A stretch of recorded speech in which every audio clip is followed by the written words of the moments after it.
Hey, Jarek here. I'm a dragon on the internet, and Arcane Age does everything I've been saying a VR game needs to do for years. I have been having so much fun playing this game, I just want to ramble about it. Real quick, I gotta give a huge thanks to one of my viewers over on Twitch by the name of Jaysank.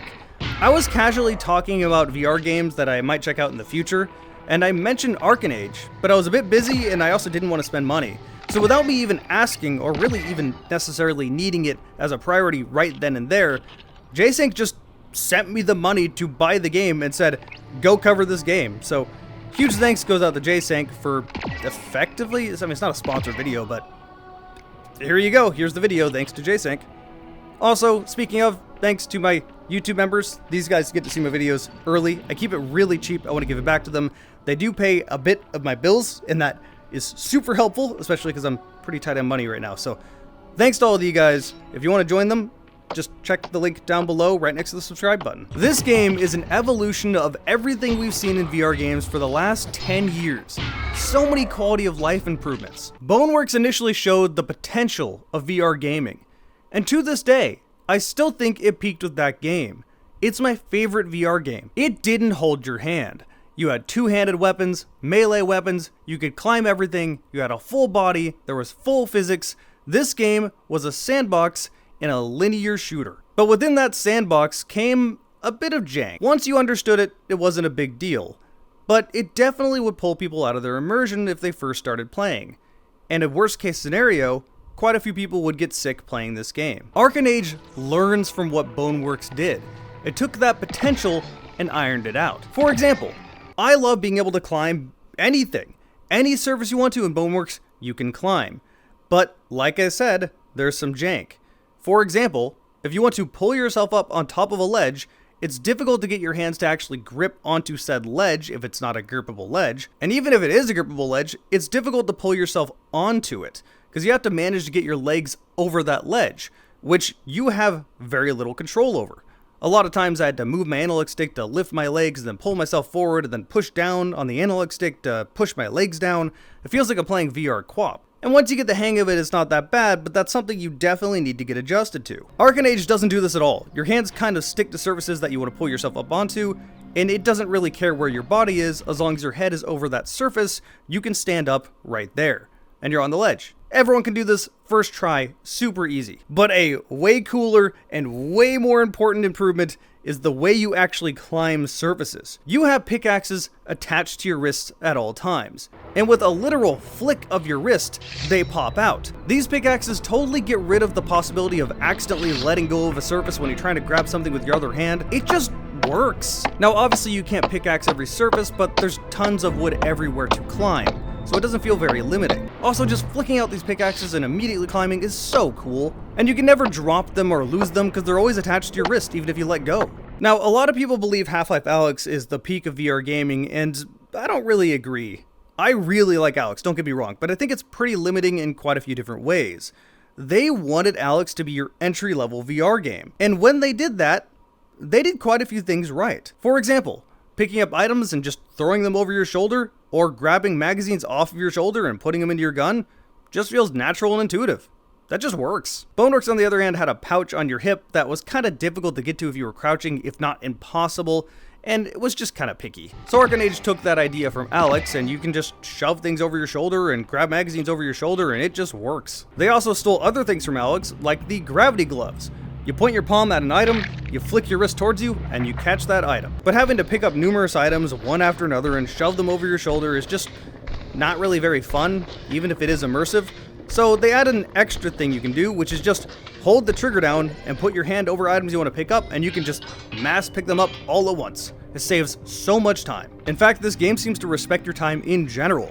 If you're doing something like, say, making numerous syringes at once, you can just spawn all of the items at once and make all of them right there. You don't have to do that individually. And this applies to everything in the game. But okay, going back to reloading. When it comes to Boneworks, dual wielding was really fun until you had to reload. Then you had to holster one weapon, reload that, then holster that one, and pull out the other one out of your holster and reload that, and it was a whole process. At that point, you might as well just use one gun, and it's kind of pointless to dual wield. But in Arken Age, since you can just put the gun over your shoulder and a new magazine is in, now all you have to do is cock the gun. which you can do on your sword or your other gun or your shield or even the environment. You can do this on anything. Dual wielding is not only viable, but it is encouraged. Yes, you're getting more stability if you're holding guns two-handed, but at the same time, this game puts a lot of emphasis on melee combat as well. So it's also encouraged for you to dual wield your melee weapon with a gun. This means that while yes, you can pick people off at a range, you're also going to be spending a considerate amount of time sword combat with a gun. That was terrible English. You get what I just said. And this is a full-on melee system. You have parrying, you can sweep the leg, you can stab him in the heart. There is just as much thought put in the melee system as there is the guns. And the same thing applies to the enemy AI. They don't just sit for you. They don't allow 1 versus 1. If multiple enemies are aggroed on you at once, they will all attack you at once. The reason this is not frustrating is because enemies have a pretty short radius of when they'll actually see you and attack you, and I swear they're deaf. But at the same time, once they see you, they're pretty smart. These are not easy to deal with enemies. You mostly can't just cheese them out. If you try to climb a vertical surface, they will just jump after you. But you have plenty of tools to deal with them. One of my biggest complaints with Half-Life Alyx is that you only had 3 weapons. You have a shotgun for close range, an automatic for close range, and a pistol for being a pistol. You didn't really have an option for long range, and in general, that's just limiting. Also, no melee weapons. What are we doing here? What if I told you Arken Age also only has 3 weapons? Kind of. Let me explain. You get a melee weapon, which at first is just a sword. A sword that is extremely useful, and you're going to want to have it out because it can reflect projectiles and block them. You will also get shields that do this as well, but still at first just a sword, until you find blueprints for a mod. These weapons are modular, and they can be changed into so many different things. In a way, this really reminds me of Homefront: The Revolution, just you can't do this on the fly.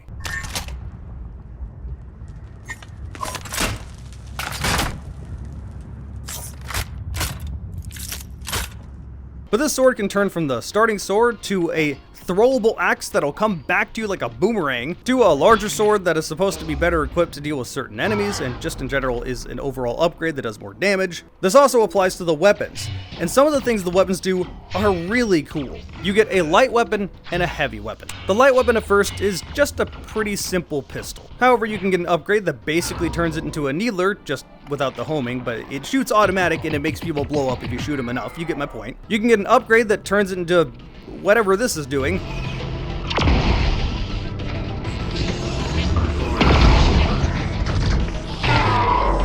Or you can even turn it into a saw blade launcher that pulls the saw blade back to you.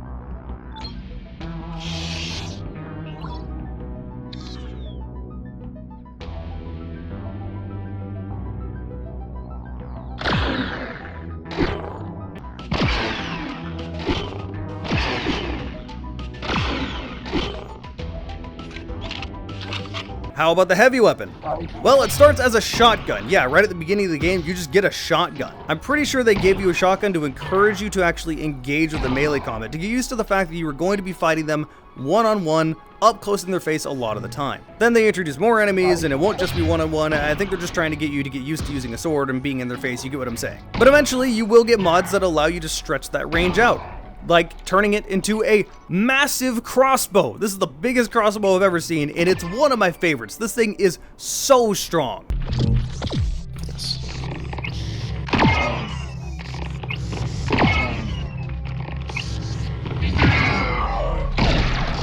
Or turning it into an ion sniper.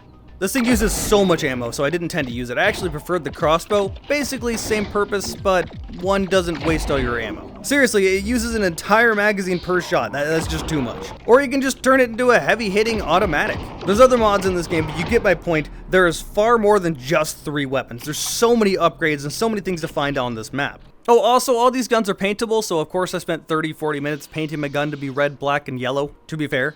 This looks pretty damn good. There's also 2 ways you can use scopes, because there are attachments you can find for the weapons as well that change the stats, and one of these things is a scope. You can also find a laser. Yeah, there's a lot of stuff you can do with the guns. But the scope, there's 2 ways to actually use the scope. The first one is you hold it up to your head and it just kind of becomes your whole screen. I'm not a huge fan of this. I've seen other games do it, and it is easier, but it's a little weird. The other way is just to keep the scope on the gun, which I don't even know if that shows up on the recording because it only shows from the left eye and not the right eye, and I'm right eye dominant. In general, there is a ton of options in this game. You can fully adjust your character's height. Yeah, the actual model itself. You can make it as small or as tall as you want it to be, so it can actually fit you. You can even make it a little bit taller if you have super long arms like I do, like this model I'm in right now. My arm goes farther than that, and that always annoys me. But yeah, just so many options. This is the quality of life VR game. It learned from every VR game that came before it. Thankfully, it's also a really good PC release. This thing runs at a super smooth frame rate, never had any stuttering, didn't crash once. Overall, very good release. This is extra impressive because this game just looks pretty. There's so much detail in the environments, and the world is just weird in a interesting way. I wanted to know what was going on here. I wanted to keep seeing whatever weird creatures are being thrown at me. Speaking of weird creatures, I should probably address the elephant in the room. Why the hell are you playing as a character that is half Vortigaunt, half Cell? Which, thank you.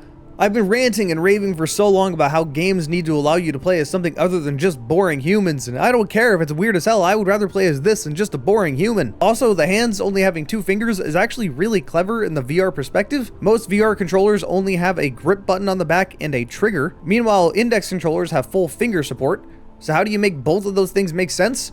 You just give them 2 fingers, one for gripping and one for the trigger. Anyway, what the hell is this thing? Why are you playing as this? Well, I find the opening cutscene explains the whole story of this game rather well, so let me just play that for you. In these dark days, Hyperion brought light to the world, and with it came life.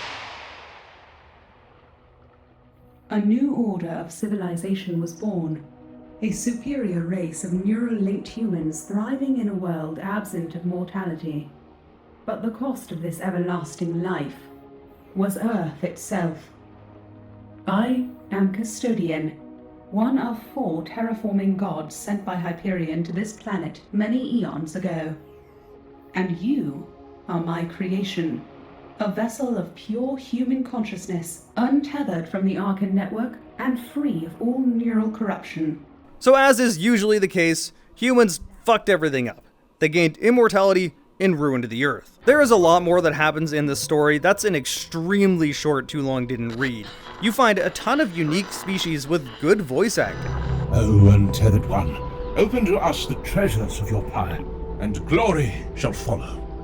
The Nara Empire has all but diminished, and our scarlet nectar seedling sprouts no more, for the blight of the Crimson Scourge spares no one. The game is also really long. It's about 15 hours, give or take a few hours. Depends on how long it'll take you to actually traverse the map itself. And that leads me to some of my negatives. As much as it has a lot of quality of life improvements from other VR games, it's not perfect. It does some things that do annoy me. For starters, I don't really like this quick menu.